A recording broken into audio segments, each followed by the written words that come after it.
1.9 FM Marian Radio, Cagayan de Oro City.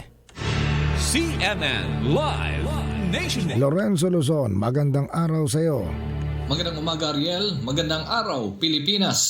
Natunton ng 1st Special Forces Battalion at Intelligence Units ng 4th ID Philippine Army ang 5 high-powered firearms na inilibing sa liblib na lugar sa probinsya ng Agusan del Sur kamakailan lamang. Nauna rito, sumuko ang mga lehitimong opisyal na miyembro ng New People's Army sa mga tauhan ng 403rd Infantry Brigade. Kinilala ang mga NPA surrenderies na sila alias Jari o Rids at ang may bahay nito na isang alias Bibian. Na-recover ang mga ito sa joint operation ng 8th Infantry Battalion, 88 IB, 26 IB, 1st Special Forces Battalion at Intelligence Units ng 4th ID Philippine Army. Ang natunton na inilibing ng mga armas ay kinabibilangan ng isang M60 machine gun, AK, squad automatic weapon, 3 AK-47 rifle at assorted ammunitions. Kinumpirma ni Brigadier General Sigfrid Tubalado, CO ng 403rd Brigade, na ang nasabing surrenderies ang kusang nagbibigay ng tamang lokasyon ng nasabing mga armas. Pinuri din ni 4th ID Commanding General Michel Anayron Jr. ang nasabing mga tropa at nangakong magpapatuloy ang kanilang aksyon upang lipulin ang salot sa lipunang NPA. Mula rito sa 91.9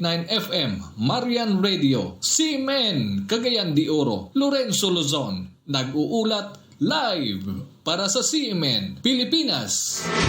CNN Live Nationwide. Maraming salamat Lorenzo Luzon mula po sa impila ng 91.9 FM Marian Radio, Cagayan de Oro City. Sa